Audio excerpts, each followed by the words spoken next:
welcome Mr. Galih Al-Rajavi, MPD, the PIC of the International Visiting Professor Program. For Mr. Galih Al-Rajavi, MPD, the time is yours.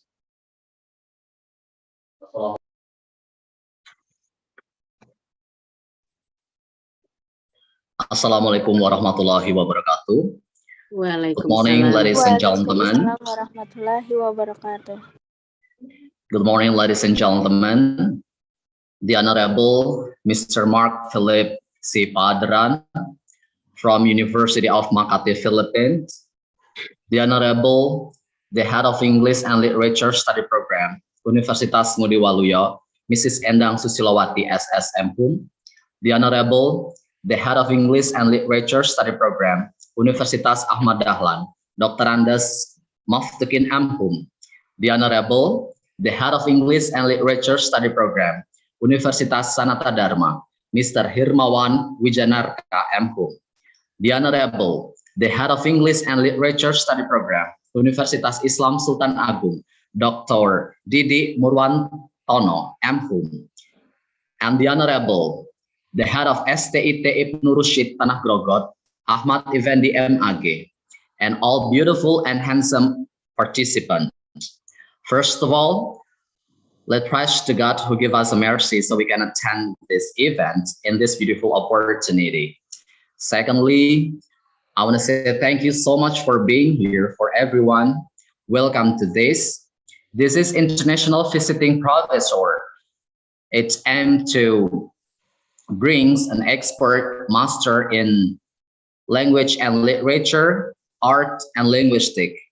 And then in this occasion, we invite Professor Mark Philip C. Padran from University of Makati, Philippines, with the theme, Labovian Method, a structural analysis for folk narrative research. I hope after having this event, we got new perspective, knowledge, experiences, and most importantly, we got new friends and new families. Okay, before I give the time back to the moderators, I would like to say hello to our keynote speaker. Hello, sir. How are you? I'm good. I'm good. And in Indonesia, we are in rainy season, so the temperature inside and out is quite cool. What about there? Is it rainy too? It's also rainy. Actually, yesterday, the whole day it rained here and in other places in our country. Maybe it's really a winter time in other country as well. Okay. I hope we can enjoy and relax in this event. So yeah, and right now I open this event formally. Well, I give the time back to the moderator, please. Well, thank you very much, Mr. Galih Al-Rajavi, MPD, for your opening statement. Ladies and gentlemen, we continue to our second agenda. The IT team of Universitas Ngudi Waluyo will play the video of Wonderland Indonesia and the English Literature Study programs of the associated universities. So, IT team, please.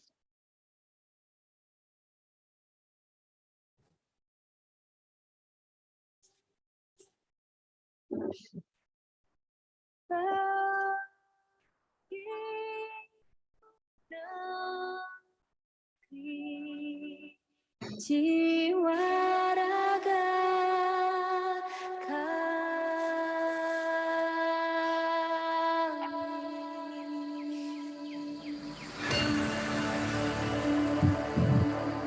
Indonesia is the most beautiful land in the universe. The land where we were born. The nation where we grew up. So many colors that live together in peace. With a million timeless treasures. With an abundance of natural wealth. Indonesia is not just wonderful. Indonesia is a wonderland.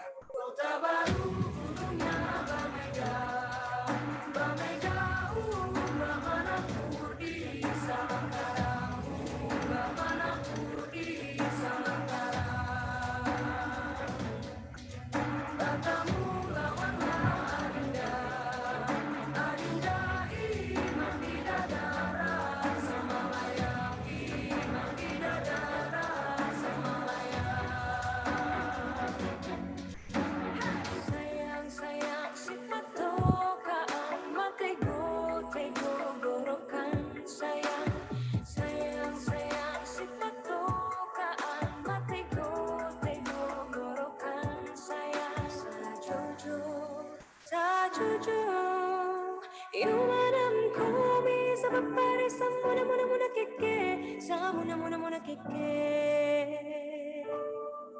Soleram, soleram, soleram Anak yang manis, janganlah dicium Sayang kalau dicium, merah pipinya Kampuanan jauh di mata Kunwangsan sebaku milian Takkan aja kawan-kawanan lamo Sangke basru yang surya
Prodi Sastra Inggris UAD merupakan gudangnya aktivis organisasi dan prestasi di tingkat nasional dan internasional. Dalam kancah internasional, Prodi Sastra Inggris UAD sejak tahun 2010 menjadi anggota AIMS, Asian International Mobility Students, yang sepakat dengan program Credit Transfer System atau Students Exchange. Program studi sastra Inggris UAD memiliki visi menjadi program studi sastra Inggris yang unggul dan berwawasan global di bidang budaya, bahasa, dan sastra yang menjunjung tinggi nilai-nilai Islam. Prodi Sastra Inggris UAD memiliki misi menyelenggarakan pendidikan yang berkualitas dan dijiwai nilai-nilai Islam sesuai dengan bidang ilmu budaya, bahasa, dan sastra.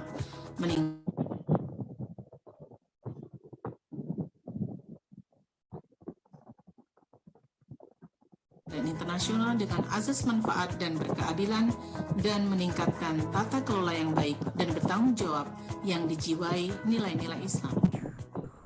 Prodi Sastra Inggris Bachelor's degree of English Literature Study Program is a part of Universitas Ngudi Waluyo. It is located in Ungaran, 30 minutes from Semarang. The beautiful scenery surrounding this university will surely boost your motivation to learn with us here. English Literature Study Program offers sub-departments of entrepreneurship and education and writer or interpreter in social media. This will allow you to get much knowledge and skills to achieve your dreams in the future. Best facilities are provided to support your activities and education here.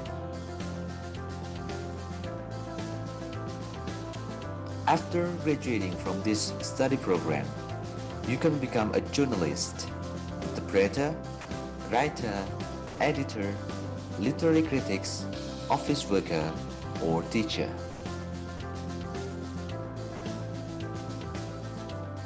Our vision is to become a study program that is prominent in English language and literature and be up to date with the latest technology. Our missions are first, implementing updated education in language, literature, and culture. Second, implementing updated research in language, literature, and culture.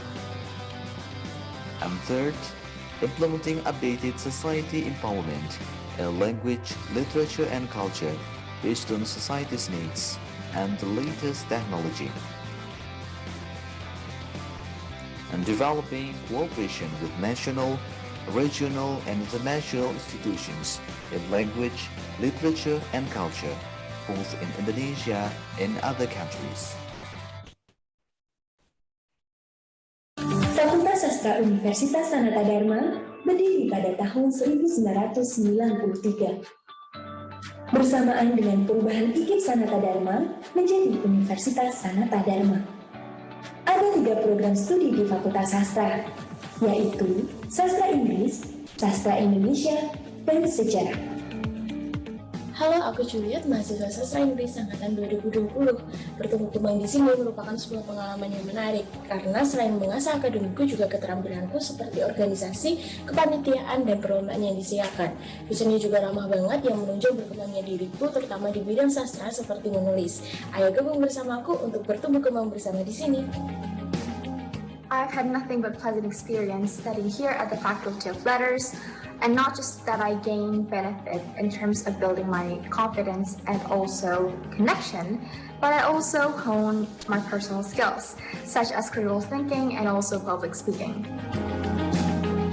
Halo, aku Firanda dari Sastra Inggris 2020. Banyak hal menarik yang bisa kita pelajari di Fakultas Sastra. Selain mengasah kemampuan speaking dan writing, kita juga bisa memiliki kemampuan menganalisa yang baik dibanding yang lain loh.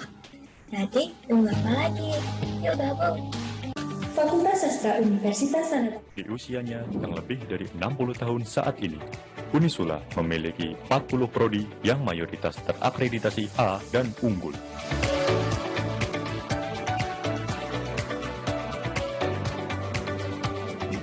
Selain terakreditasi nasional dari BAN PT, sebanyak 13 prodi di Unisula juga mendapatkan akreditasi internasional dari Accreditation Service for International Schools, College, and Universities (ASIC) yang berbasis di London.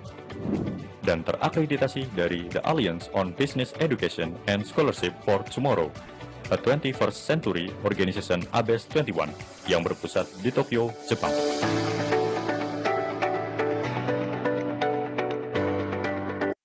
فهل على الرسل إلا البلاغ المبين. Ya Allah, berikanlah hamba kampus yang unggul, profesional, dan islami.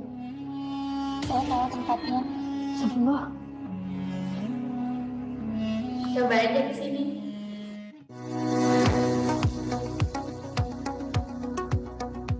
Alia, what makes you like to learn English? I'm not really sure, but I think the first time I learned English when I was in elementary school and when I was a high schooler. I think English is very, very interesting, so I think I have to improve my English skill. Beneran ya? Oke, ya.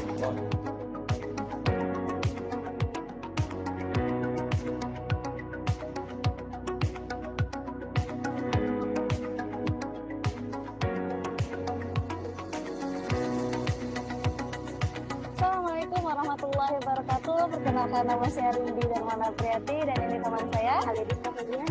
Ya, kami akan mengajak kalian untuk berkeliling di Stit Ibnurus.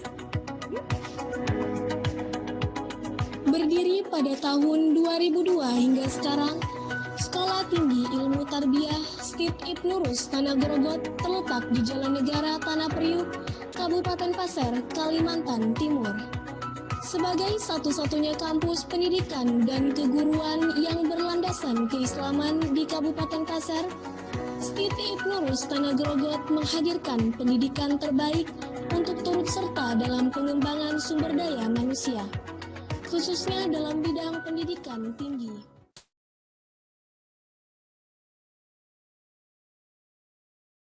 That's the video of Wonderland Indonesia and English Literature Study Programs of the Associated University. Now, ladies and gentlemen, we come to the main agenda of this event, the lecturing session. The topic is Labovian Method, a structural analysis for folk narrative research. But before we welcome our keynote speaker, Let me read his bio first to give you information about his background and interests.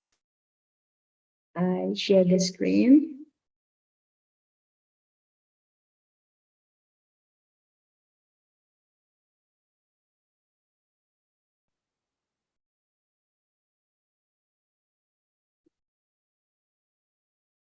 Okay. Professor Mark Philip C. Padran was born in Brunei Darussalam but was raised in Masbate, Bicol, Philippines.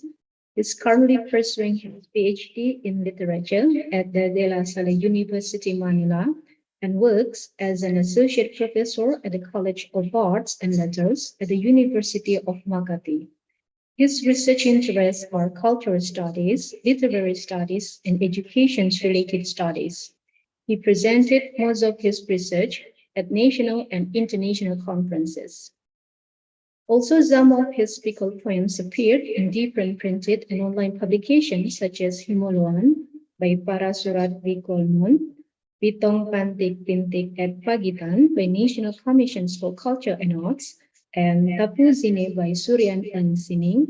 Recently, he was awarded the 2022 Gawat Bienvenido Lumbera for Bicol Poetry by the National Commissions for Cultures and Arts.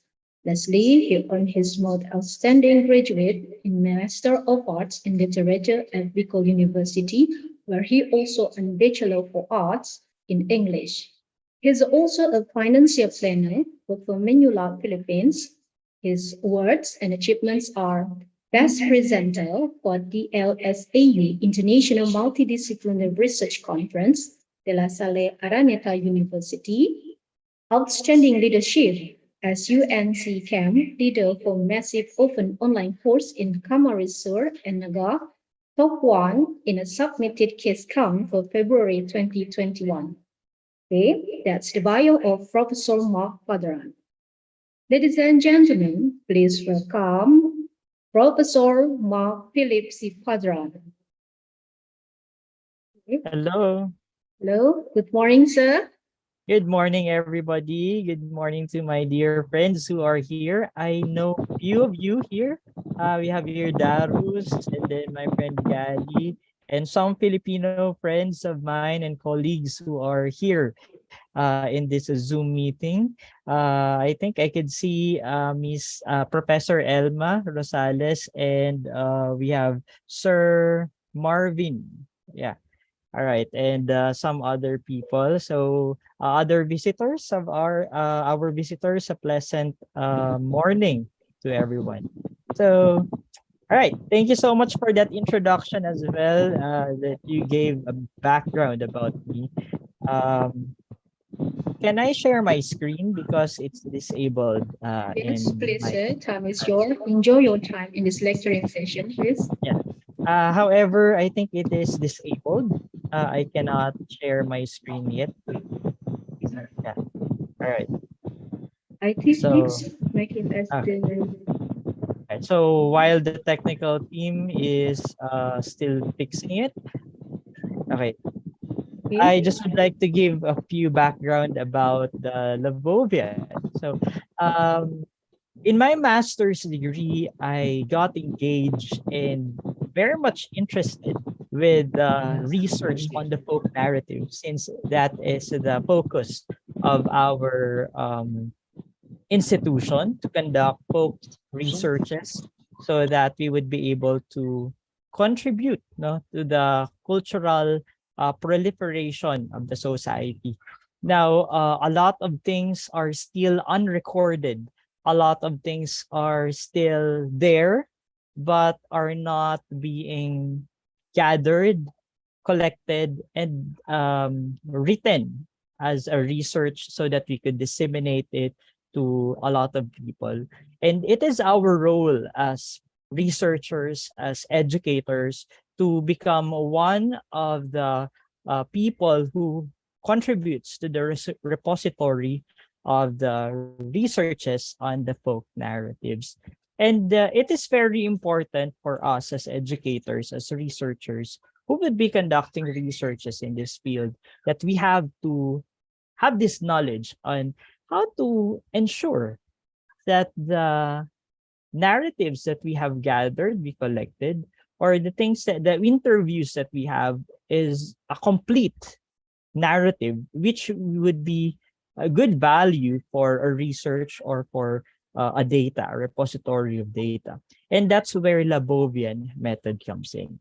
Now, in the past, I have conducted studies on the folk healing, folk healers, both in the city and in the province area in our country.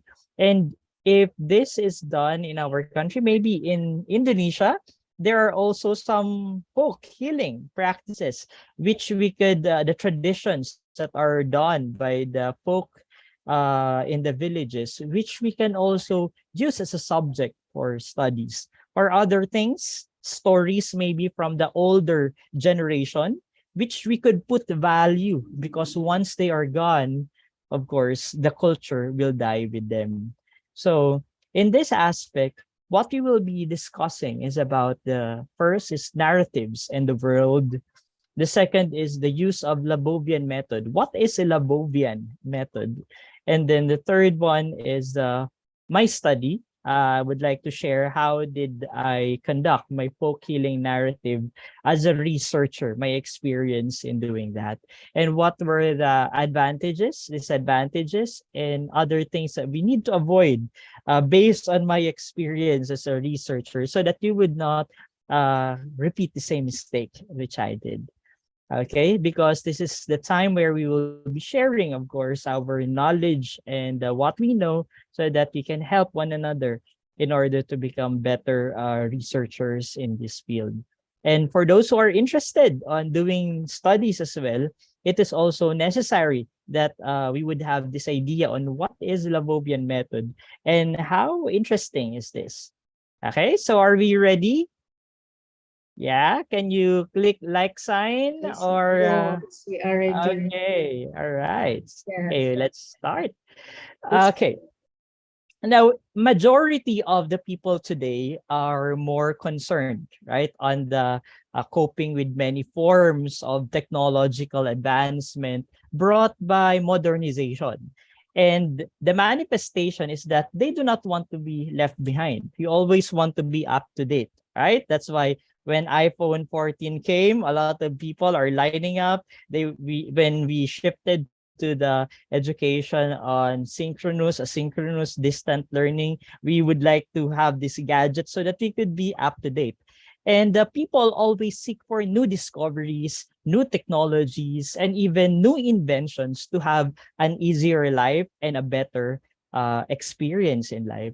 But the focus of every individual is on improving ourselves, right? That's why we would like to have a better tomorrow. We would like to have a better preparation in the future. However, due to the focus of the present generation, we become negligent of what has been in the past, what is existing up to this time, which have started in the past. And sometimes the concern here is that the advancement allow us to neglect these things which are valuable and which are connected with us, because we talk about culture. And one should never forget that modernity is a product of 1,000 of years of technological development, which means that revisiting the past in order is important for us to better understand the significance of ancient man's discoveries and the inventions of the and the importance of man's identity, society, and culture. So we are part of the society, and it is necessary for us to look back. It is necessary for us to revisit. That's why we have this quotation in our country: ang hindi marunong lumingon sa pinanggalingan ay hindi makakarating sa paroroonan. In English, okay, in English, if we do not know how to look back in the past, then we will not be able to go to a better future. So the past and the future is connected. And it is necessary for us to go back to the past through the intervention of the narratives. Now, narratives are very important. And according to James P. Spradley, he asked, I want to understand the world from your point of view.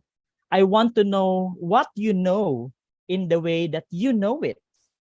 I want to understand the meaning of your experience, to walk in your shoes, to feel things as you feel them, to explain things as you explain them.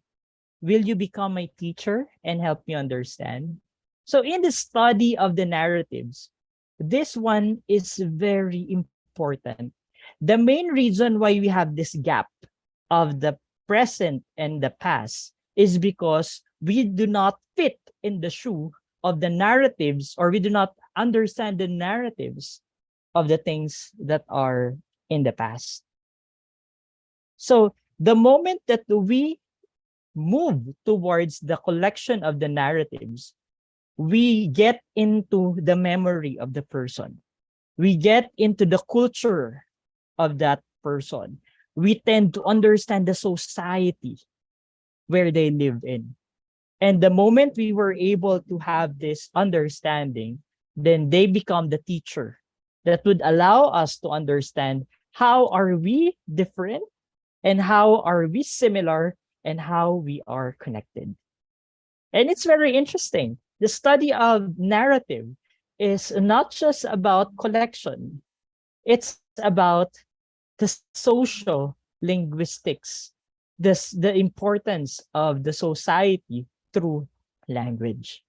Now, one of the things that we could look into when we deal with the narrative, as my focus in my research is about the folklore. Now, when we talk about literature, it's not just focused on the published materials, on the written materials, but it also includes the oral narratives, which are being passed on from one generation to another. And the moment this narrative is passed on, then it carries the culture, the society of the past. It captures the history, the experiences, the human's thoughts, ideas, ideals, the experiences of the past, which may be different from us right now. But the moment we listen, we read unto these narratives, the more that we will be able to understand the unrecorded traditions of a certain group of people. Very interesting, right?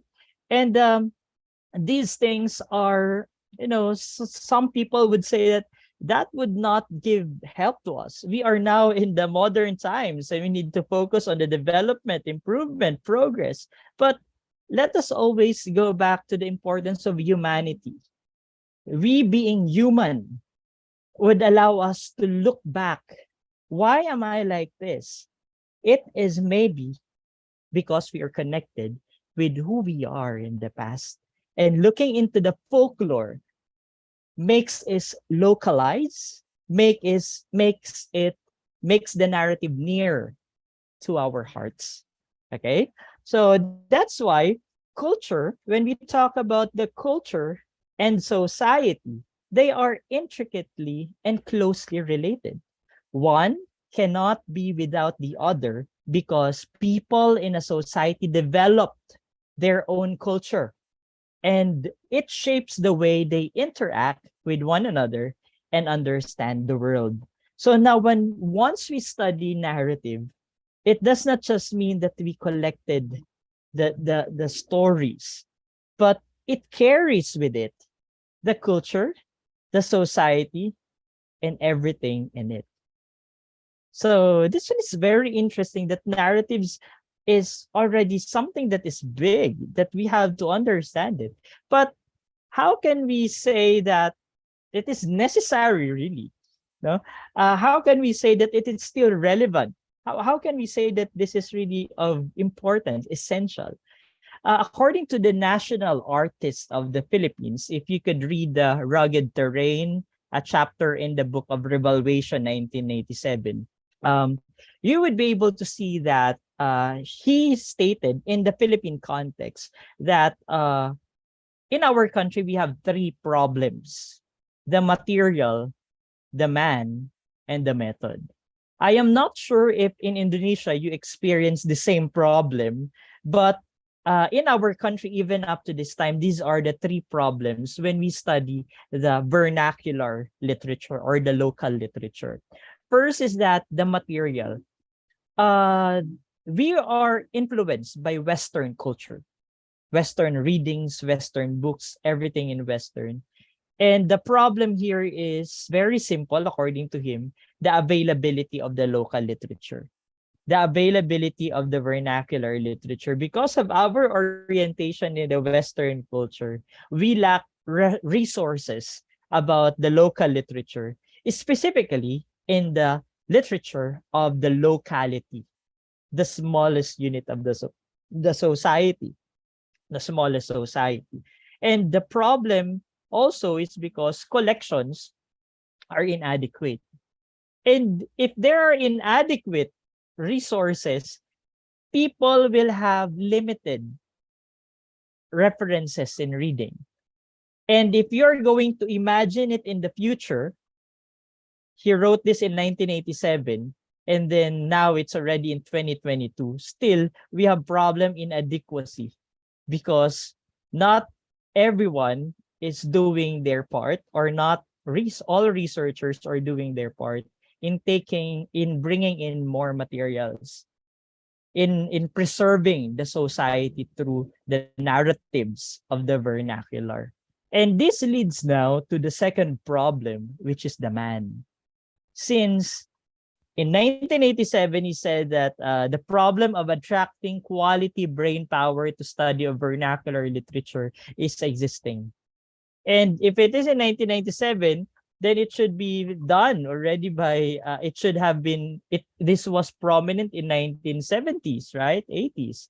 But even up to this time, we still have a problem with researchers, scholars in the locality.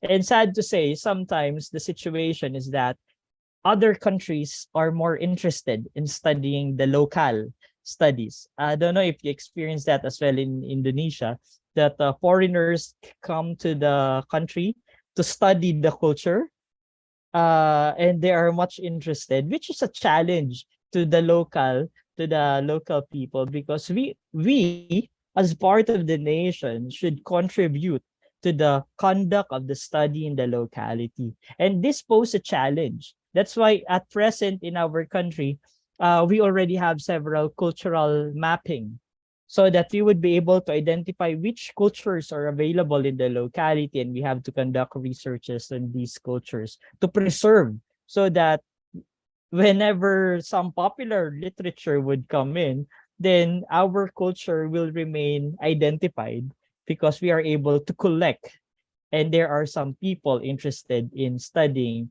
the artifacts, the literary of the society.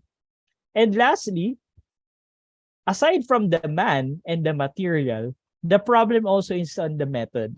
How are we going to conduct a study? That's the thing, right? Sometimes in our locality, I would love to study about the narratives of my grandfather, about his experiences in the past, the tragedy in the wars in the past. But how will I do it? Where would I start? Sometimes it's a question. That's the missing link, the method. And even up to this time, we miss the point of, putting some method in it. And this is in the context of the Philippines, but maybe this can also be relatable in other culture, right? In other society. So according to our, to Bienvenido Lumbero, the first method that he would like to share is that we have to humanize the literary work. We have to make it more about the human lives through the narratives, through the the collected data, because literature is life, and this is an imitation of what is in the reality. So the people has to see themselves in the study that you are conducting through the narratives. And that's the first thing that you have to do. Without the narratives, without the humanized literary work, then we will not be able to proceed to the second, which is on the historical tracing of the history, because the narratives, as I've said, carries the culture, society, history, philosophy. No? Without this first step, we will not be able to transcend to another step, which is the analysis of the narratives and what are the things that it carries. And lastly is, after that, once we are able to identify the things that the narratives carry, then we have to define the critical perspective. When we say critical perspective, how should we look into the narratives critically as scholars, as researchers, so that it would have a value in the present times, relevant in our current situation. So this one is very much relevant in our present times. And as I've said, we have to do something. The problem has already been identified.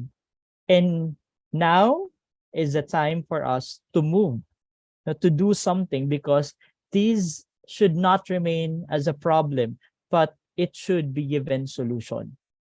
And it is a call not just to my fellow Filipinos, but to all of us to start doing our part as professionals, as researchers, to go back to our culture, revisit our past, collect the narratives, and study them so that we will have our identity preserved.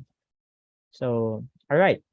Now, one of the things that I like in this chapter is that he said, perhaps only after one has acquired reading skills in other Philippine languages will he begin to discover the oneness of all literature written in the native language. Which he means that once we did the material, the man, and then the method, once we put solution into these three things, the best thing here is we are not just doing research, but we are also contributing to the nation, defining the nation.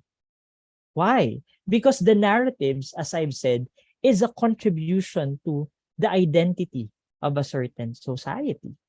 Now, how can we say that, one of the essays that I've read on how can you say that you are an educated Filipino, and maybe how can you say that you're an educated person in your nation? You have to have this, you should have this understanding of your roots. You have to have the understanding of where you came from. And putting identity, the nation, the defining of the nation is also, the narratives has this connection. In narratives are important in identifying and defining the nation. Okay, so with this, narratives are really important, and it has to begin somewhere. It has to be this start somewhere. Okay, now here, when we talk about narratives, it makes us human. As I've said kanina, a while ago, narratives makes us human. And the people who conduct the narratives claim that narratives are means of sense making, because once we collect these data, these stories, we put sense, we put meaning to the stories and its relevance to the present. And through the inquiry of the knowledge, then a pragmatic ontology that treats lived experience as both beginning and ending points of inquiry. Why? Because these narratives that we are able to gather can now direct or redirect us on how we should move in the present times. Now, I remember in my study in this folk healing, there is this one healer who stated that in my conduct of folk healing in the city, a story of this folk healer said that when he was not yet a healer, he has this asthma. You know, the asthma sickness? I don't know what's the term there in Indonesia about asthma. Are you familiar with that? It's Yes, hard for asthma is asthma. Yeah. All right. Thank you so much for that. Now, that healer said that he has this asthma, and it's already in the point of critical stage. That when once it attack, his asthma attack her, then she cannot focus, and she comes into painting and not being able to breathe clearly. So what she said, what the spirit, when the spirit visited her, the spirit said that I will heal you, but once I heal you, you should be a healer. If you agree to that, then I will make you a healer. So because she was desperate to become okay, be healed, then she accepted the challenge or that healing power. And what the spirit told her was to get the gumamela flower. It's a red flower. I don't know how it's called in Indonesia. And then she was asked to what's this to use the and to make it what's this mortar and pestle to do this, and then to get the juice of the flower, and then she has to drink the juice of the flower. So she does not understand the scientific notion of it, but she just followed what the instruction of the spirit. Now, when I had further research about the narrative, scientifically, there was this study that gumamera flower has the power to, not the power, but has this capability to heal one's person's ailment in terms of asthma. So you can see that the past was actually doing it the raw way. I mean, they did not study anything, they just followed what the spirit said. But scientifically, it has a significant proof that this can be a source of healing. So, but nobody conducted a study that would connect the science and this folk healing process, and how the narratives of the folk healers would be valuable with the study of the science. So this is an interesting point in a breakthrough that we have to use, no, in order for us to have this capability of bringing up other development of the present. So you see, the past has the connection of the present, and maybe provide a direction of how we will be able to have this progress in the future. But it all started with a narrative. It all started with a story. Okay. Now, and that's very interesting. So when we talk about Labovian method, we are already doing something about the importance of the narrative. Labovian method was, is an approach that treats personal narrative as a story, text, and produces structural analysis of specific oral, personal events, narratives. It is even centered and text-centered, as it is considered a text which presents temporarily or causally ordered events. So this means that the Labovian method is a method of collecting the data, collecting the story, but ensuring that the story is complete. So how can we say that this narrative is valuable to the study? Now, Labovian method was conducted by, proposed by William Labov. I know you are familiar, to those who are language interested in language. I know that you are interested, William Labov. So he's known for his study on the variation of social linguistics. And then he is also a leading scholar in the field of social linguistics. So he's the one who proposed the Labovian method.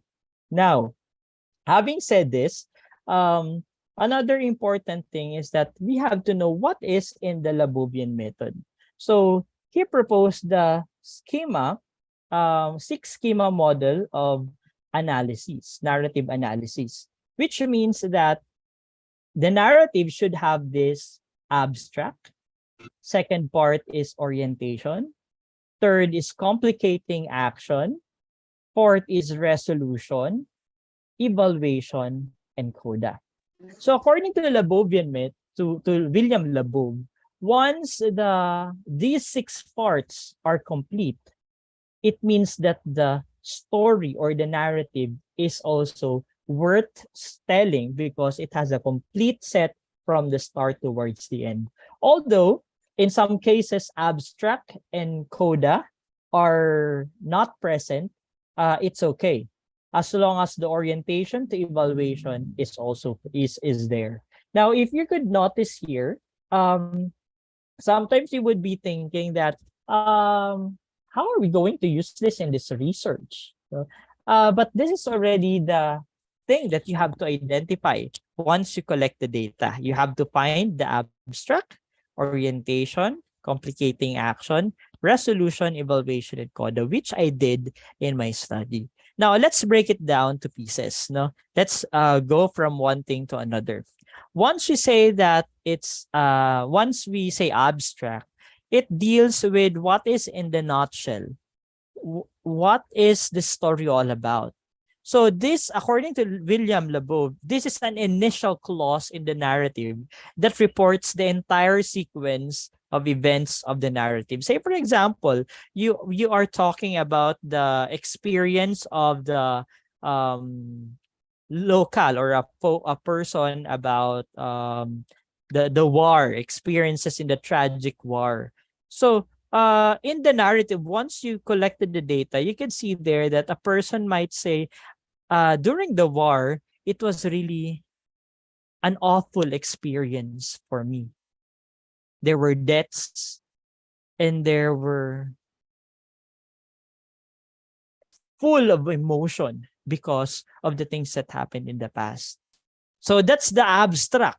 The storyteller or the person who's narrating the event gave an overview first, and then after that he or she would start saying that it was, you know what, it was when I was a child. I remember it clearly. It was 1965 when I heard the bombs and like this. So it started somewhere by giving you a glimpse first, and that's the abstract. Abstract, it gives you the entire sequence of the event. And that's natural sometimes for the people that you meet. However, the one scholar in the Philippines I could really not forget is his name is Sir Cornedo Florendo. The language as well, because when you are talking to this local, of course you should know the language. Because in Indonesia you have the local language, right? And you also have the Indonesian language, the Bahasa. So sometimes when you talk to these local people in the small society, you should also know how to use the language, their language, because whenever you are fluent or you're able to use their own language, they will be able to narrate the story without being conscious on what is the right word. Should I use Bahasa or should I use the local language? So they will not be confused. It would be natural for them to narrate the story. So you should use the language that they speak so that there will be no confusion. Same thing here in our country. If you will be going to the local society where you will be collecting the data, we should not use the national language like the Filipino, but we have to use their local language so that they can explain everything in detail and not move from the local language to Filipino to English to Philippine. So it would be hard and it will not be natural. So it is important that we have to, if we cannot speak their language, perhaps we can have an assistant researcher who can speak for us so that they will not be conscious with the use of language. All right, so let's start. So you understand the first part is the abstract. So William Labov would say that narratives has this abstract. What is the story all about? Another is the orientation. The second part, when we say orientation, it talks about who, when, where. So an orientation clause provides information about the time. What was that time? Okay, when it happened, the place, the names of the characters in the story, as well as their initial behavior.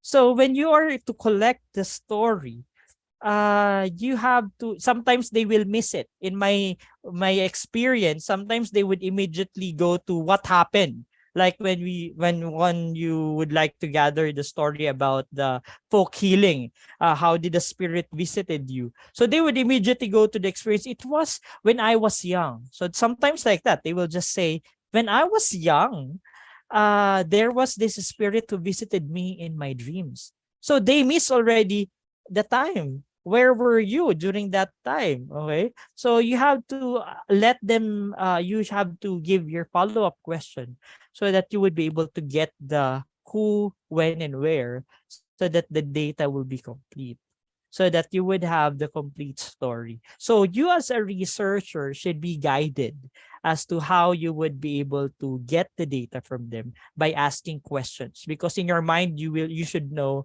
how you will get the questions or how you get the data. So the information that are needed about the characters in the story. And then along the way, sometimes they will not give the characters that there was this spirit, there was this mother. In the story, they will already identify these people. So I met this one, and then I saw this person, and it was during this time that it happened. So ma'am, what was the time? What was the year? What was your age that time? So it's really important to get the orientation so that the when it is already a complete narrative, the third person or the reader will have this full grasp of what happened in the world of the speaker, because she or he was able to get the complete or the basic data as to who, when, and where. All right, so that's the second part of William Labov's narrative. The third one is the complicating action. Now, in the complicating action, this is now what and then what happened. Okay, it's like after saying that when I was still young, I was 12 years old that time. I was very sick, and then when I was in the edge of giving up, I just slept and prayed, and I saw the spirit and said that you will be healed if you follow my instruction. And then what happened? Okay, and that's the complicating action. That's where the complicating action comes in. The complicating action or complicated action refers to the story's real happening. So what happened next after giving the orientation? That propels the plot and keep the audience engaged. So it's the continuation and the body of the story. The backbone of the tale is made up of series of narrative phrases that describe the following occurrences in response to the inquiry, and then what happened. Okay? So you would allow them to talk and talk freely. In my study, I did the unstructured interview, which allowed them to freely talk anything about their experiences without limit. Say everything that you want to say so that it will be natural, it would be okay. Because your role as a researcher, you will now be arranging the story afterwards from the raw narratives. What was the complicating action from the story? Okay, it is not your role. It is not your role to control them. Okay, stop. It's not already part of the story. No, it's not your role. Your role is to allow them to talk freely as they can. And then your role as a researcher is to get the complicating action from the narrative that they were able to narrate. Okay, so that you would be able to have a full story from the abstract to the orientation and now to the complicating action. Okay, now okay, so this is now the content of the story, and then how they experience the difficulty, and then sometimes how they become a healer in my study, how they experience it, and so on. And then the fourth one is the evaluation. So this is now where the researcher intervention comes in. Now, in the evaluation, how is this interesting? Okay. Now, the part of the narrative reveals the narrator's attitude towards the narrative by emphasizing the relative importance of some narratives compared to the others. So what are we expecting here? So the evaluation refers to the point or reason of the narrative that is being told. The main task of evaluation is to make the point of the story clear. It is also an addition to the basic story to highlight the attitude or to command the listener's attention at important points. So now in this part, you would be able to ask them, like, in your narrative, in your story, so why do you think this is very important?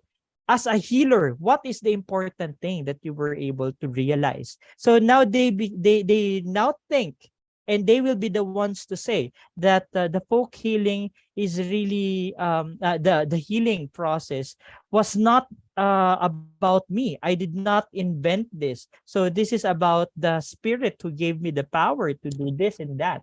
So it's about putting emphasis on the importance of their narrative. Okay, so this is the evaluation point where the speaker or the storyteller will be able to give their attitude towards the narrative. While in the last part is that the result and then the resolution. So what was the ending? What was the ending of the story? How did it end? So after the resolution,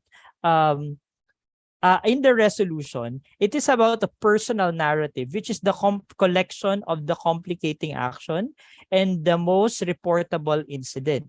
So the resolution usually begins with the last sentence of the complicating action of the narrative, and it depicts how the complication resolves with time in the end. So say, for example, the ending of the story is that after the story, he would say that because of the healing, because of the experience in the past, I become a healer and I do not regret to become a healer. So that's the ending, the last words of the storyteller. So if you could say it has, from the starting, it's like it follows the plot of Labovian method is from the orientation to the orientation, abstract orientation, complicating action, down to the resolution and evaluation. So that's the process, because what finally happened towards the end. So the ending now should be taken note. And then lastly, the last part is the coda. So now, because of that, coda sometimes is not a part of the story because sometimes it's just a one conclusion sentence. According to Labov, I have finished my story and I'll bring you back to the situation. So in some cases, coda would say that I become a healer now. I am a healer now because of what I experienced in the past. So that's the coda sometimes. It's the ending. It allows the storyteller to connect now the ending to the present. So from the story to the present. So it's just one conclusion, one sentence conclusion, in which codas are free clauses that appear at the end of the story to indicate the story's conclusion. It is also a mechanism for bringing the vocal perspective back to the tale's timeline. So this is the process of the Labovian method. It's a way of gathering the narrative from the locale in a way for us to have a guide, for a structural guide for us to have the complete story content of the narrative. Now, according to the Simpson Paul, this is his guide. What I did was unstructured interview, but to Simpson Paul in stylistics, what he did is more of the guided question. So this is his guide on how he started. Okay. The questions that he asks to the person or to the storyteller, so that the storyteller will be guided about the things that he or she would follow when asking. Say, for example, it would start here. Example, we're talking about folk healer again. Okay. And then you would do this process according to Simpson, the use of linguistics. So, ma'am, you were I'll just translate it in English, okay? But in reality, you have to use the local language, all right?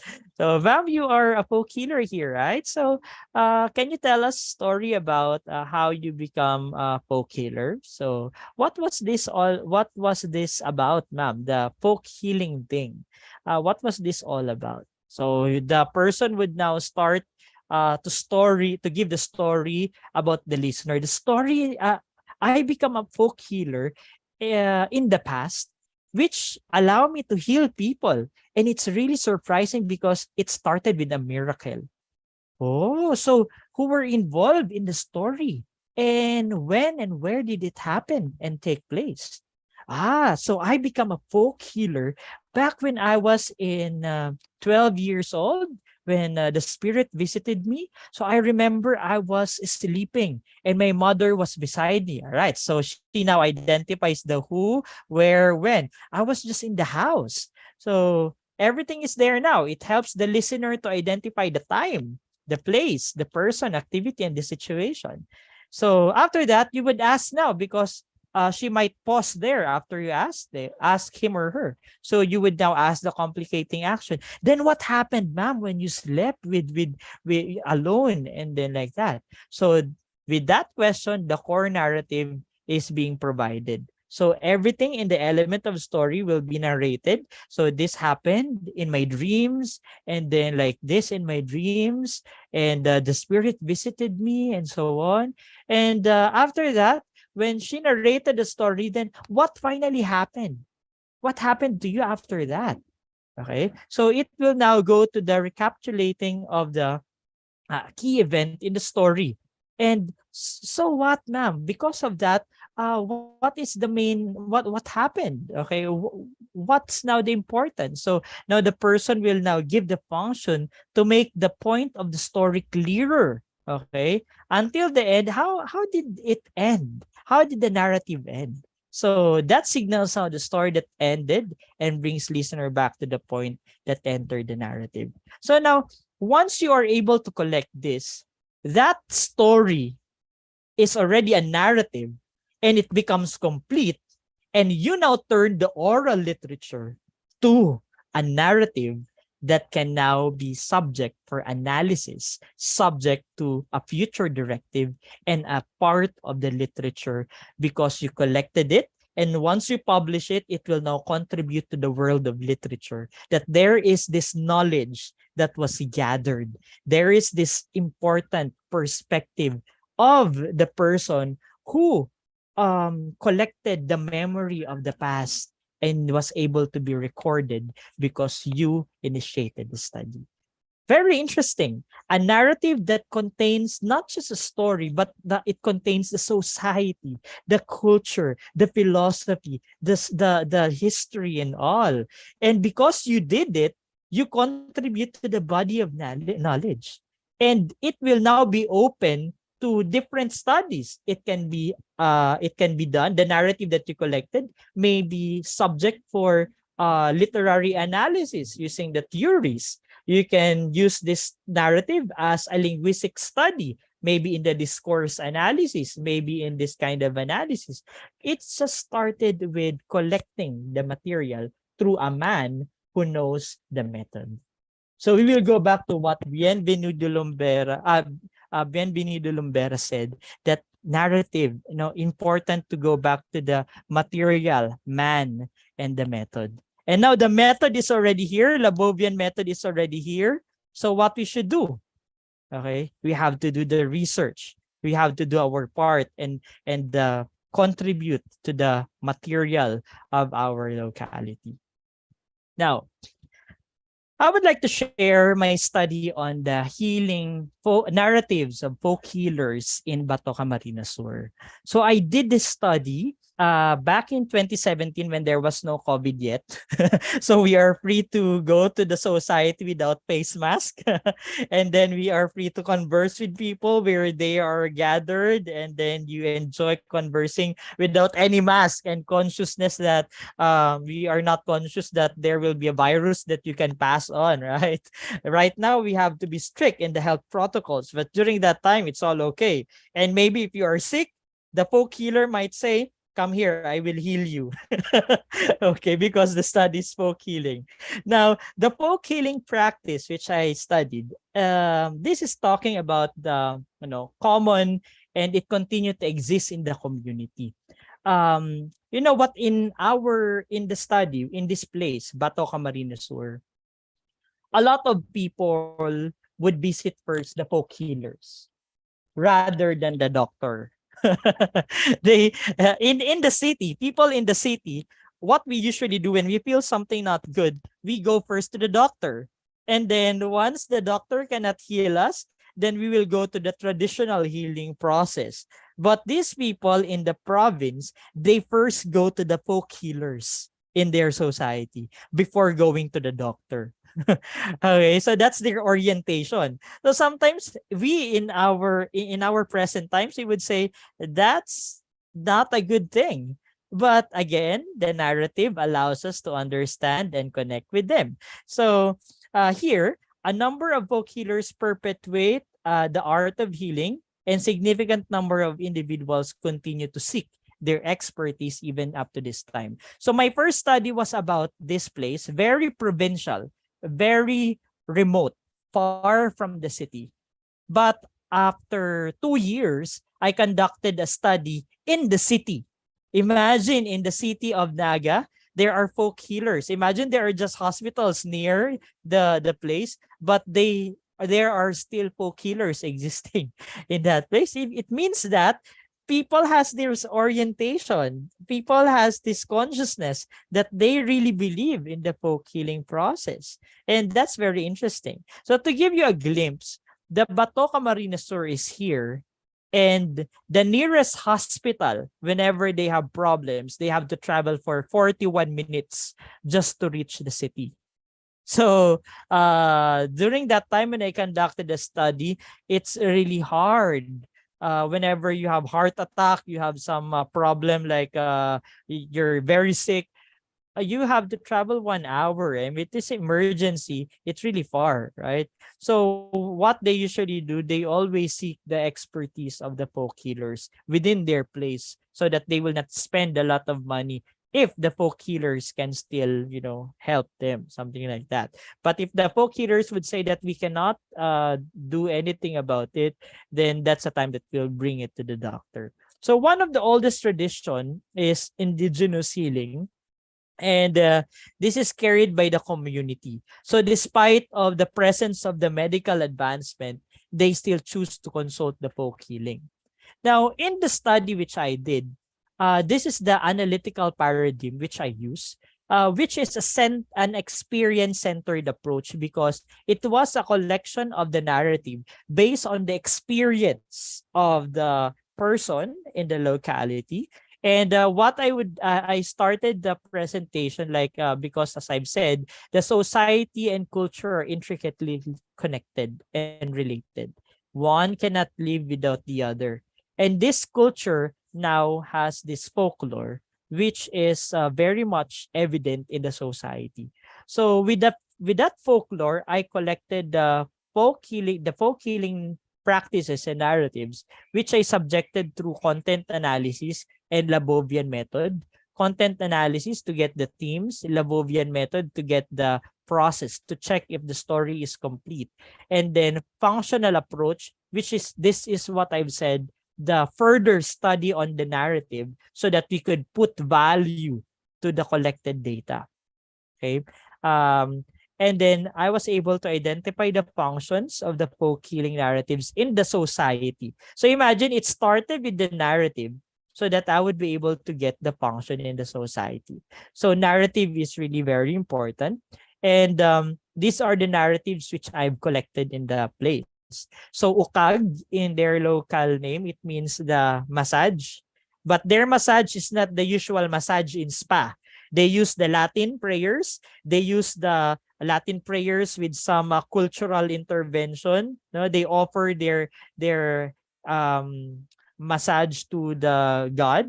And sometimes they have their different process. It's not just using the hand. Sometimes they use the banana leaves, and they put their oil which is not available in the market, but oil which was done with the spirit, and then the healer made it. So he can hear or she can hear what the spirit says to create the oil. And then imagine if this is the hand, you would say, I have this ailment here. So they will not massage this immediately. They will put oil, and then they will put the banana leaves, and then they will move it with a bottle of oil. And once it stopped, it means that is where the problem. So I asked the healer, how can you say that it stopped? So I just feel it. So they said, I just feel it that it has to stop. It stopped there because there is a problem in that place, and that's where I will do the massage. So that's the different way of doing massage in their local. Pagbundag, it means giving birth. But the giving birth during that time is not through the midwife or not through the hospital, but they use the giving birth through the natural process, but they do not have the education. So what they just do is to feel the pulse in their heads. Okay, they will feel the pulse.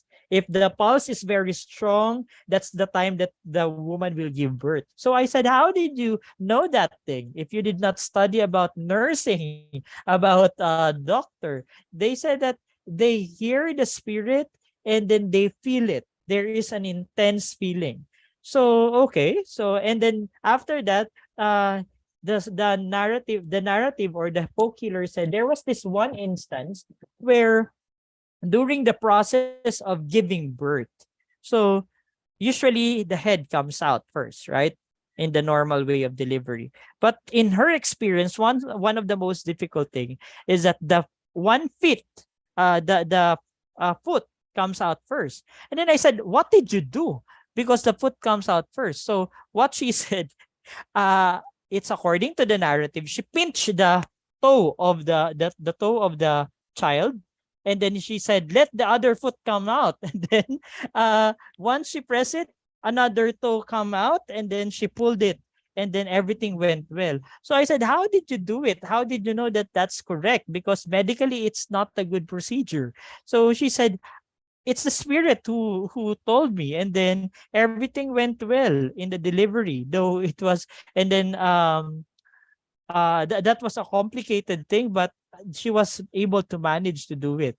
So that's the narrative. It came from her. It was validated through other people, because in the process, if you will go back, I used the vertical and horizontal test. In our country, Manuel Arsenio have this method to validate the narrative if the narrative is valid. So because sometimes you can make up the story, right? But how can you say that the story is valid? So Manuel Arsenio's vertical and horizontal test would say that there should be a story because it's passed on from one generation to another. So what was the story in the older generation? Was it valid? How about other people? Are there witnesses that could attest that the narrative is correct or the same thing with what the speaker said? Okay. Sibang. Sibang is also another, in the Philippines, there are, I don't know the translation of this in national or international, but Sibang is a feeling where your stomach, you experience stomach ache, and then you experience sweating, but it's really cold, and then you feel you're having a fever, you have a headache, but actually you're not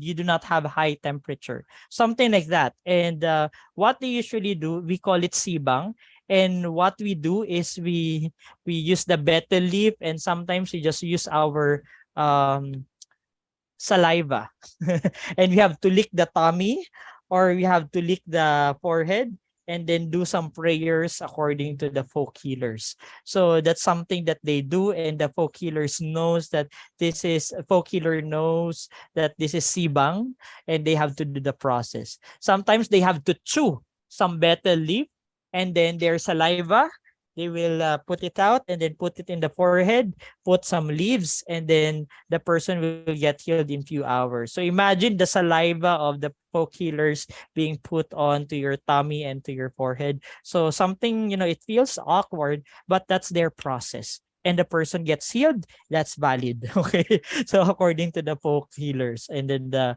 participants. Also the Santiguar. Santiguar is another process that I able to collect. This is actually like a checkup folk healer version. So they will use a plate. Okay, imagine a plate, and then they have this candle.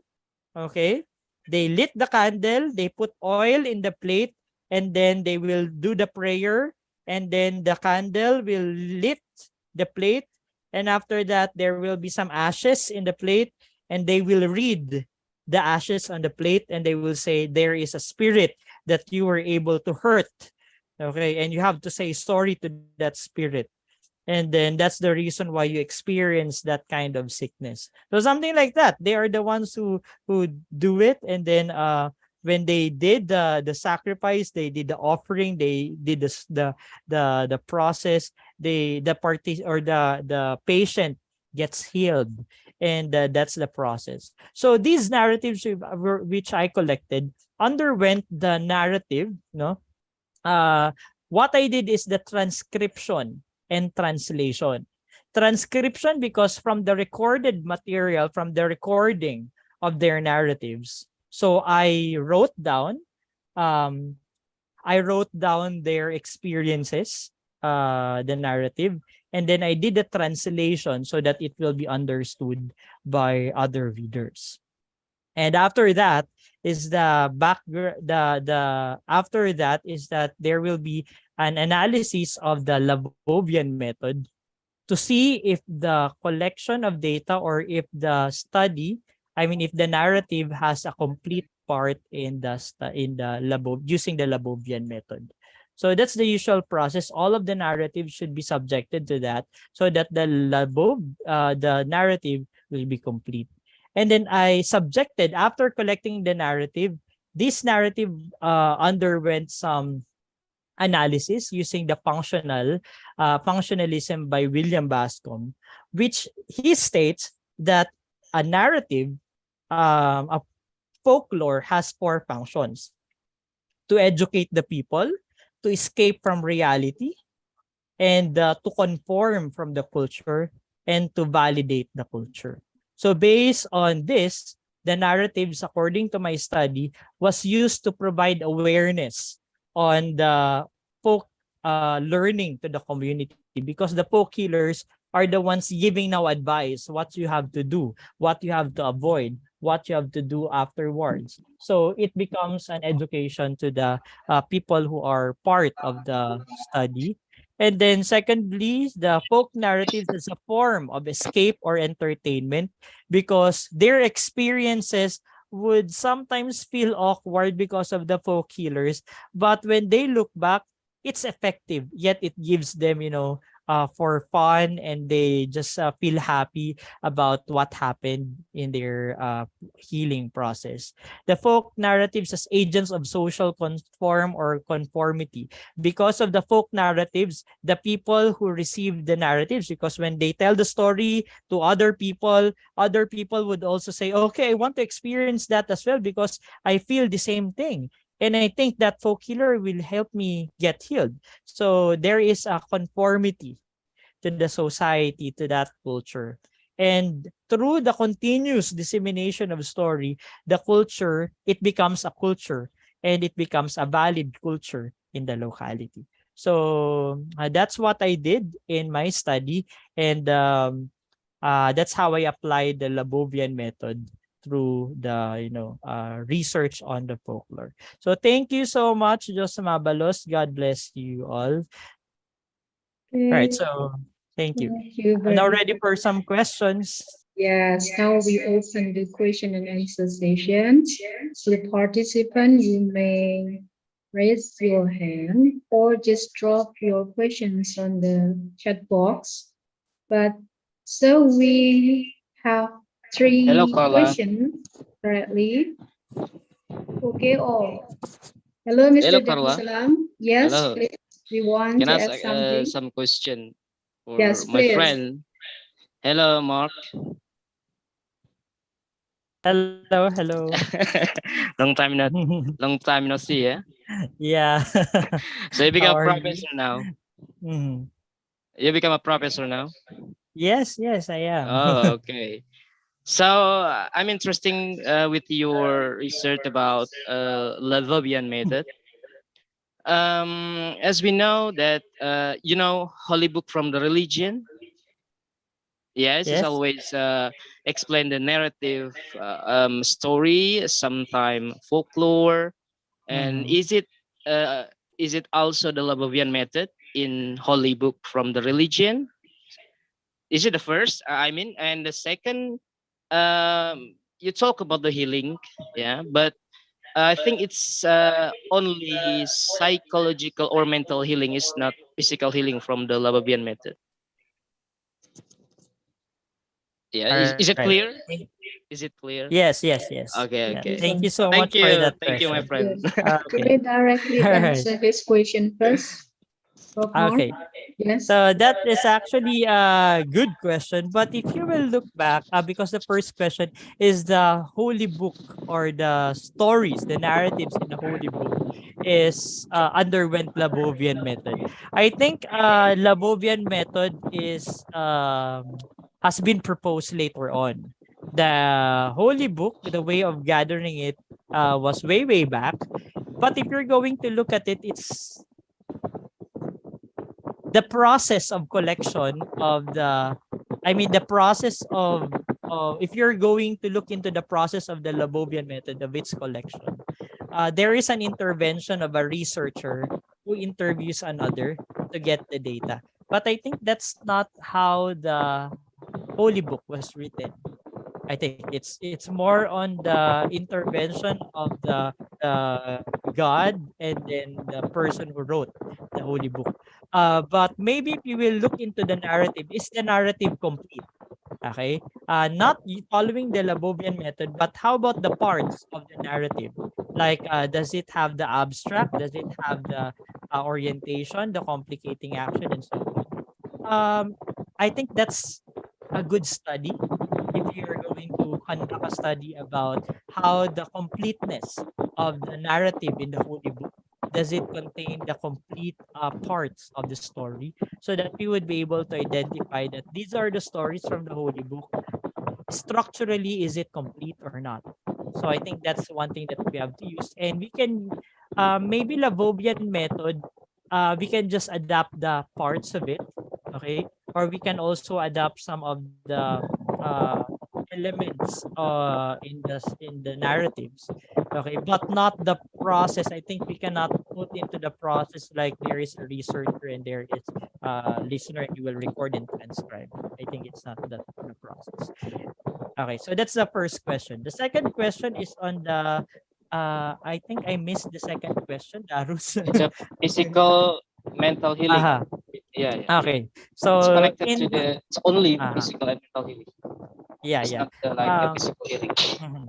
In my study, we will go back to the narrative and then to the importance of narrative and then the present time. If we are not able to connect this past and present, we will think that it's just a mental healing.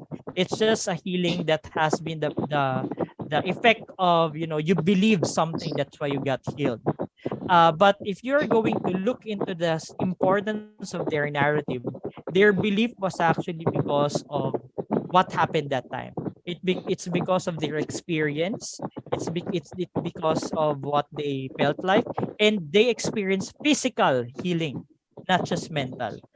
Because my participants in the study, they all experience physical healing through the folk healers that they have. Everything went well physically. All right. Okay. The Labovian method is just a way to gather the data, to gather the narrative and be able to check if the parts of the story is complete. Is there abstract? Is there orientation, complicating action, resolution, evaluation, and Coda? Okay. All right. Okay, thank you. All right. Thank you. Okay, thank you, Mr. Jarvis. It's look like windy in your place. Is it right? No, it's but my camera is broken. Okay. Yes, sir, we have the second Okay. questioner, Rama Rivalno Meza. Just raise his hand. Please, Rama, deliver your question. Okay, good morning, ladies and gentlemen. Thank you to the moderator for giving me the opportunity here to ask the speaker. And I would like to thank our professor, Mark Philip, CPR, who's given us information and knowledge about folklore. Thank you in advance, Professor.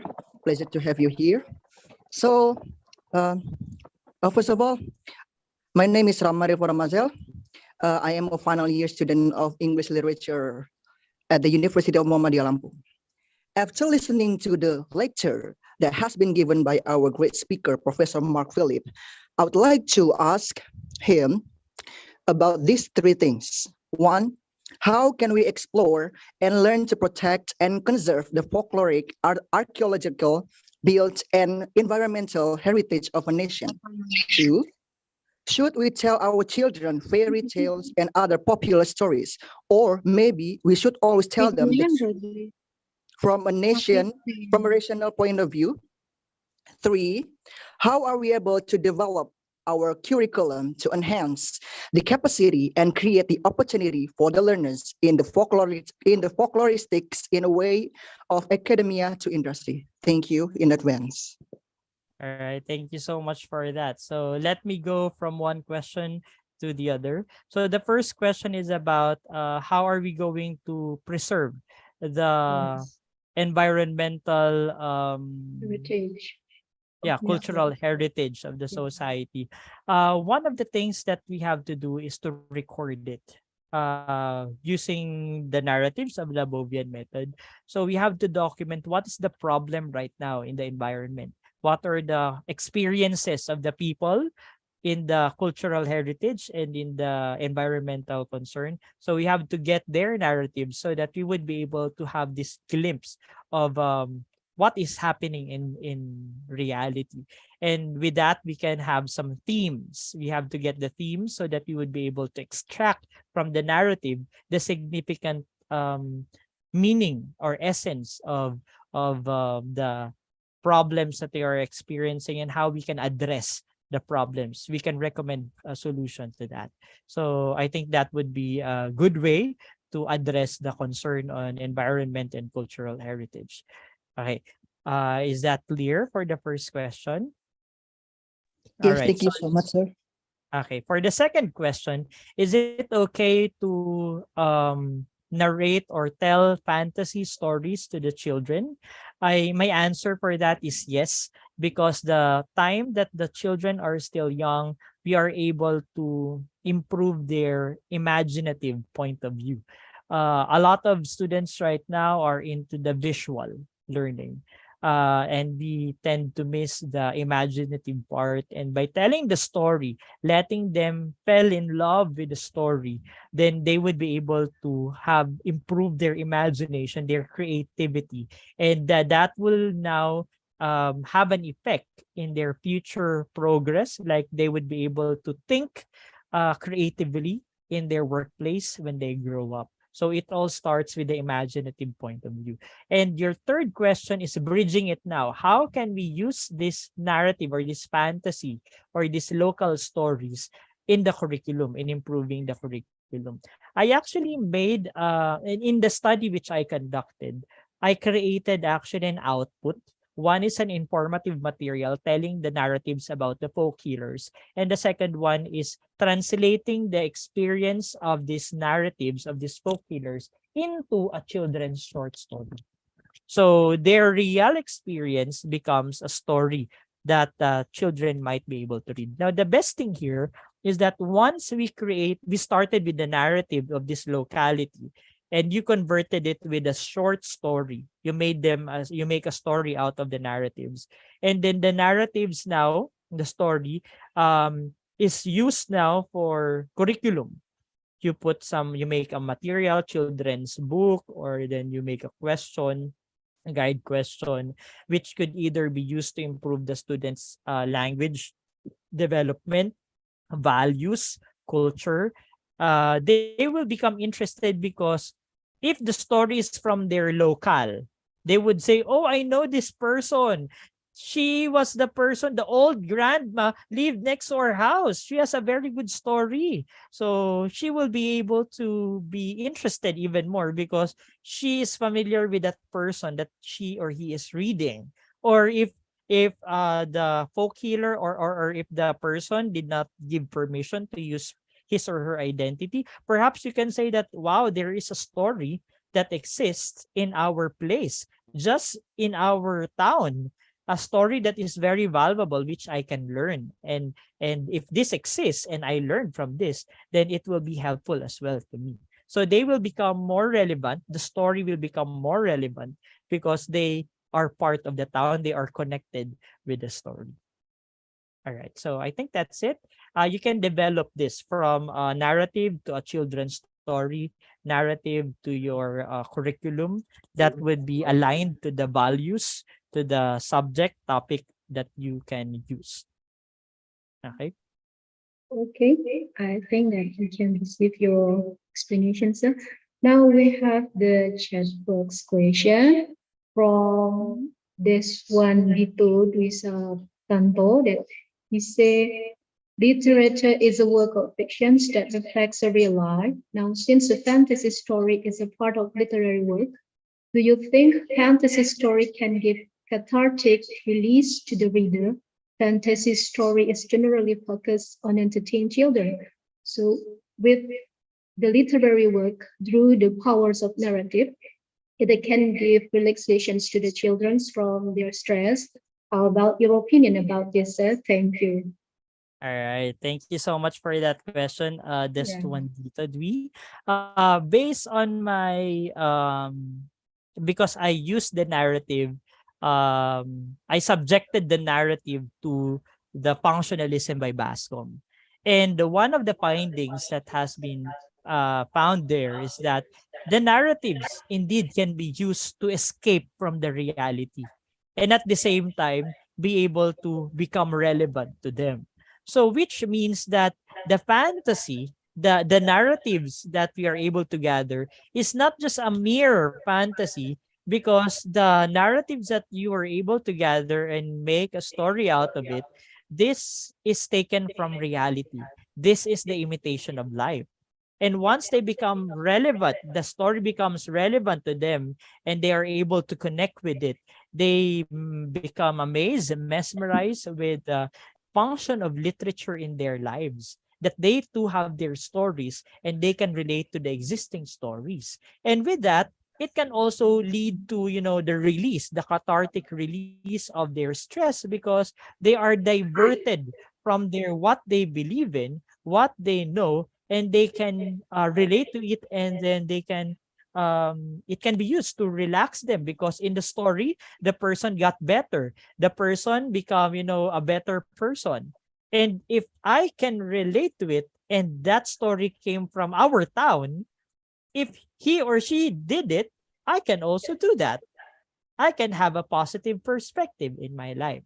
So something like that, bringing the narrative to these children would allow them to, using the functionalism by Bascom, educate them, escape from reality through this relaxation. And then it can also bring them closer to their culture, because they are familiar, they were able to relate to the culture that they have in their town. I Okay, hope so I answered the question. yes, you answered that questions, I believe it. And the second questions come from Ratih Laili. She asks you how to comprehend narrative in order to reveal the subliminal messages intended by the author. Right, so that's actually a good question. The first and initial thing is to gather the narrative, right? As I've said, and to get the structure. If it is complete in the structure, then that would be a good material to be studied with. But after collecting it, this is really the question: how to comprehend the narrative, right? So how are we going to analyze the narrative so that we would have the subliminal messages? So there are several ways you can do. You can use the if you converted it with a story, you can make use of the literary theory or criticism in understanding the narrative.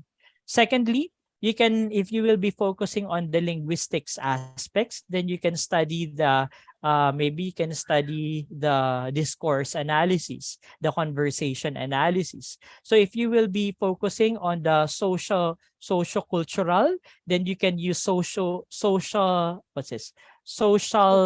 sciences theories to understand the example, the memory, to understand the tragedy, to understand the experience. So at least you have already the material which can be the baseline of conducting a study. So it's now up to you. What angle would you like to use to study the narrative? Okay, which you are able to gather. If you're going to study through the educational perspective, then you can use how can this narrative become a creative material, right? That we can be used in the class to teach values or to teach culture. So that could also be one thing. Right? Okay, the next question is from Dewi Rosnita Hardiani. How strong is the experience of past criticisms of an author behind the birth of a narrative concept in the works he makes? Okay. So how strong, how or the experience? Well, if you will look into the value of the narrative, sometimes you would say that it's just, a product of imagination. Sometimes that may not be a reality. He or she just made it up. But there are already some studies which are process methodology for you to validate that narrative. You can have the ethnographic experience where you have to stay with the community and talk with the community, observe, live with them so that you could see if the story are really valid. Secondly, you can use the Manuel Arsenio, the vertical and horizontal test, which I shared with you and I use in my study to verify if the narrative is really existing. It's really a narrative. Are there people of the same age or in the society, in the town, who knows the same story? No? There may be versions or adaptations, but at least the story is there. The content is similar. There can be vertical tests wherein that person, was it familiar as well with the story of the parents? Was it passed down from generation to another or to the younger generation? Do they know the story? So that you would be able to say that the narrative is really valid and really part of their experience. And how strong would this be? Their criticism as an author? Well, once a story has been written, once a narrative has been written, and it's completely written, it will now be open for several studies, and it's the scholars who would say what might have been missing, because the same story, the literature that we have, the fiction that we have, they may be part of their imagination. But why are we reading them? Are we sure that they are valid, diba? Right? But we read them even though we don't know if they are valid or not. But we read them because it means something to us. And maybe this narrative, you would know how strong it is based on the reader's response, based on how the scholars would look at the story or the narrative, how it will give back to the reader. Right? So maybe that's it. Thank you. Okay, the same questions, but from different questionnaires. Maya Kurnia, she asks you, when the reader are trapped into the intentional policy of the narrative, are there any ways to escape from it? Just ask you about the tips. Okay, Yes. how strong can it affect them when the readers are Yes. trapped into intentional fallacy? Are there any ways to escape from it? Well, since this is their narrative, their intention is really there. And since it's their story, I think we do not have to question them we just have to use the other way of validating it. But we should not inquire from them, why did you do it? What was your intention in doing that? Because it is our role as readers. Same thing when we are reading some fiction, right? We do not ask Homer about what was your intention of writing Iliad, right? Or asking the William Shakespeare, why did you write that? What was your intention of writing that? We do not ask them that, because once it was written, it is already there and it has a life of its own. So we do not have to ask their intention. It's us readers who will put meaning now onto their narratives. It is us readers who would put angles now and put significance on their narratives. Okay, sir. The last question in the chat box from Firman Hadisanjaya. The question is, what are the advantage and disadvantage of collecting data by using the Labovian method? It's very theoretical question, please. All right. Thank you so much for that. I think I was not able to miss that. I was able to mention that. Now, the advantages of Labovian method is that you will be able to, when you do the process, when you collect the narrative completely, it may be, tasking, because you have to allow them to speak and speak. But you will be able, the advantages, you will be able to have the complete and detailed narrative of the story. And once you are able to get that, you would be able to have a strong, you would be able to have a complete world, because the narrative can be translated into a story. And then this narrative can be a fruitful contribution to the study of the local literature, a local narrative that can be a literature of the society that has a valuable information about your culture and everything. However, the disadvantage of this is through the narrative that you collected. One thing that I have observed as well, and other scholars have mentioned, we will not be able to get the speech acts from this. I mean, like the manner and how they narrated it, right? Because you're not able to get their emotion, their facial reaction, and how did they narrate it. So those are the missing things, which means that the story should be complete so that it will compensate the missing parts, the things on how they deliver it. Because sometimes they deliver it with excitement, but when it appears to be a narrative, you cannot find the excitement there, right? So unless you will write it in a form of a script where you can put some emotions into it. So those are the things which are lacking. And at the same time, because of the narratives that you would also be collecting now, it should be subjected to validation, because sometimes, the question that has been rising a moment ago, how can we know that it's valid when you will just use Labovian method alone, right?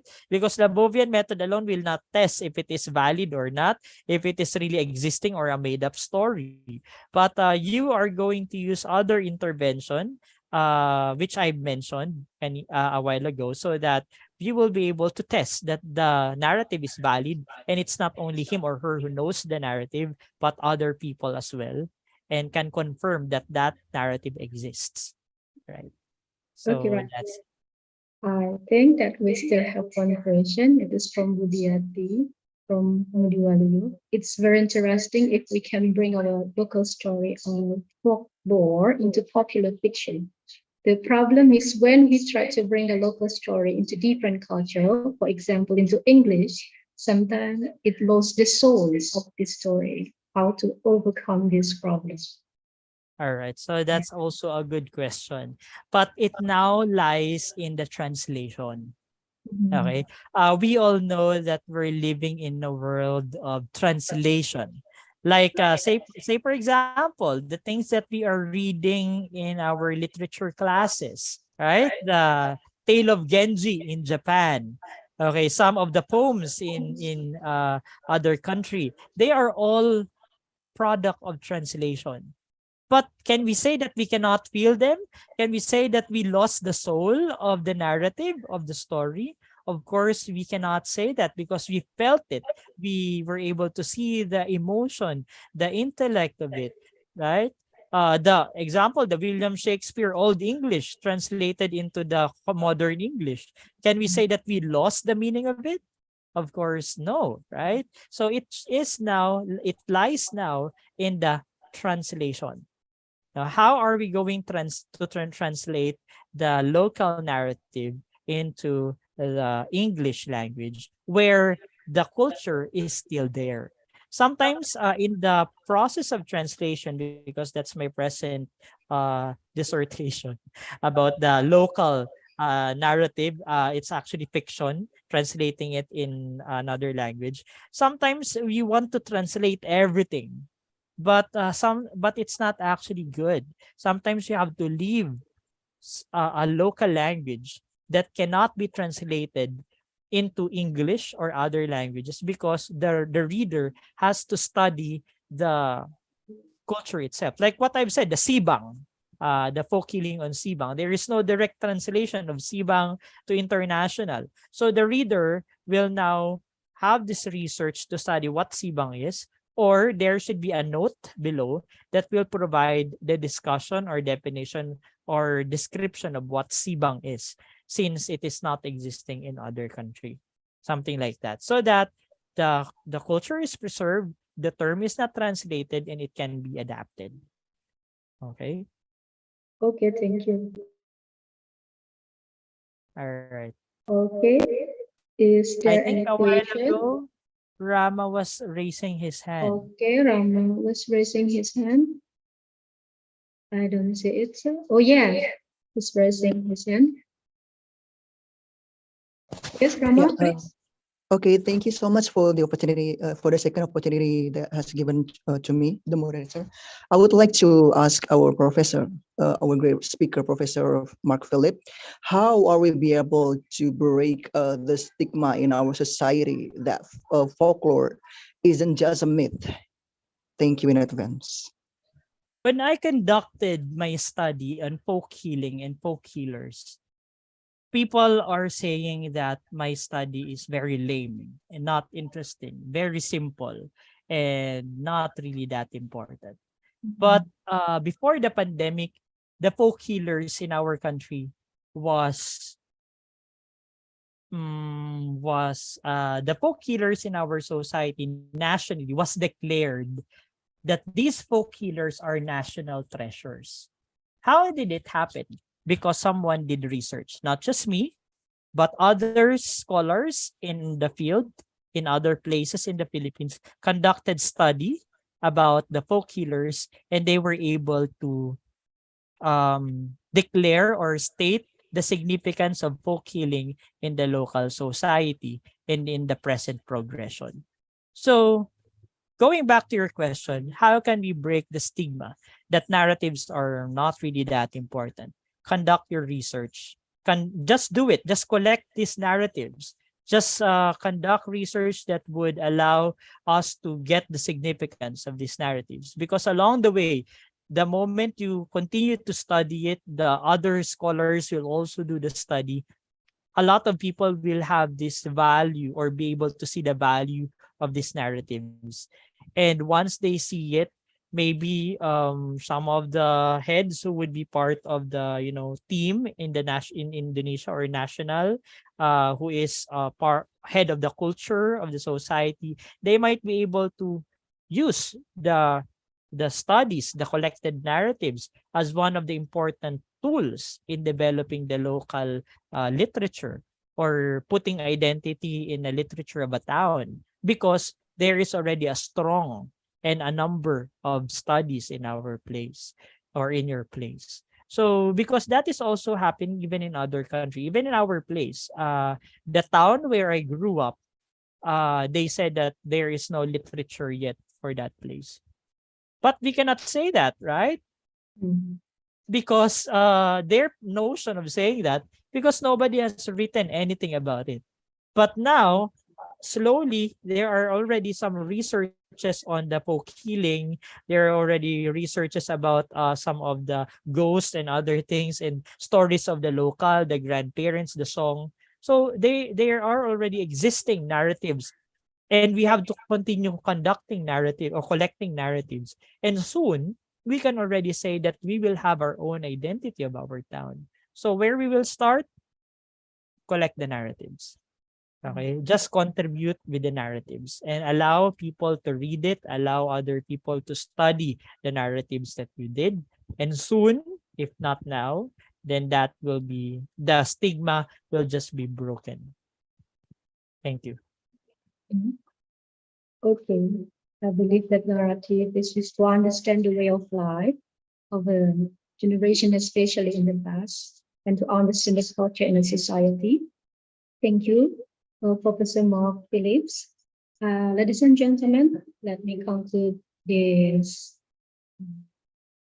lecture sessions that the Labovian approach treats a personal narrative as a story text and produces structure analysis of specific or even narratives. It is event-centered and text-centered, as it is considered as a text which presents temporally or causally ordered events, and the narrative. By the narrative, we can understand the way of life of the generation in the past, the cultures in the society, and we have to humanize the narrative, situalize the story, and define the critical perspective. And also that by using the Labovian approach, that we can build the constructions of the narrative with the 6 of Labovian oral narrative. That's the conclusions of this lecturing. Okay, that was the conclusions, and thank you very much for your attention, ladies and gentlemen. Now we give the term for Mr. Gali Arajapi to deliver his closing statements and formally close this International Visiting Professor Program. For Mr. Gali Arajapi, please. Finally, we are in the end of this event. So before I close this event, I would like to say thank you so much for all supported official, the team, and the head of English and Literature, Universitas Ngudi Waluyo, Universitas Ahmad Dahlan, Universitas Sanata Dharma, Universitas Islam Sultan Agung, STIT Ibnu Rushid Tanah Grogot. And for all participants, I say thank you so much. Then special thank you for our keynote speaker, Professor Mark Philip Paderan, and special thank you to University of Makati, Philippines. Thank you so much for your kindness. You're blessed for every single step you do. And for you guys, if you want to continue your study, Makati University is one of best university. If I'm not mistaken, there are several faculty for master program, such as education, business, medical, and healthcare. So yeah. Well, oh my God, I want to cry. Finally we have to end this event one more time. Actually, this is not our first time, right, sir? Joining in the same event. So I hope that there will be the third, the fourth, and etc. So one more time, sir, thank you so much for your kindness. And finally, I close this event formally by saying Hamdallah, and I close good morning, good afternoon for Philippine time. Thank you very much, Mr. Gali Arajapi. Thank you. Professor Mark Philip Paderan, for your times.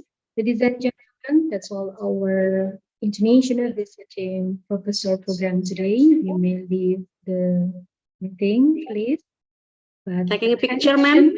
Oh yes, my God, don't forget to take a picture. Yes. You just need to open all your camera and giving the best smile. Okay, please on cam, all of you. Yes, on cam, please, all the participants. We're going to take the picture. Okay, there are 4 slides here, so I'll take for the first slide. Okay, please. On cam, please. Count. Okay. Okay. Okay. Yeah, okay. 1, 2, 3. The first slide, okay? Okay. Okay. Thank you for the first slide. Now we go on for the second slide. Please on cam. On cam, please, participants.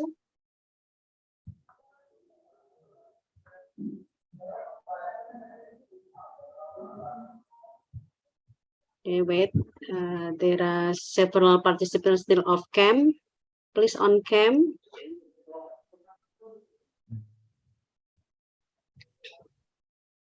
Okay, I'll take for the second slide. 1, 2, 3. Okay, now the third slide. Okay, the third slide.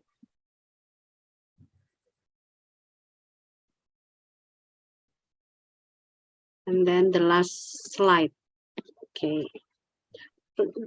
Would you like to on cam for the fourth slide? The fourth slide, please. Okay, or still off cam? Yeah. Okay, it's okay. I'll take the picture. Okay. 1, 2, 3. Okay, thank you. Thank you so much, all the participants. See you in the next event, hopefully. Attention please to all head of English literature study programs of Associated University. Please stay in Zoom for business meeting agenda. To all of the head English literature study program of Associated University, please stay in Zoom meeting for business meeting agenda. And all the participants, you may leave the meeting. Thank you so much, See you. everyone. Yeah. Thank you. No, Thank with you. thanks. Thank you. Thank you, Mr. Peduran. You're welcome po. Thank you. Thanks a lot. Okay. Oh my God. Kalian bisa live.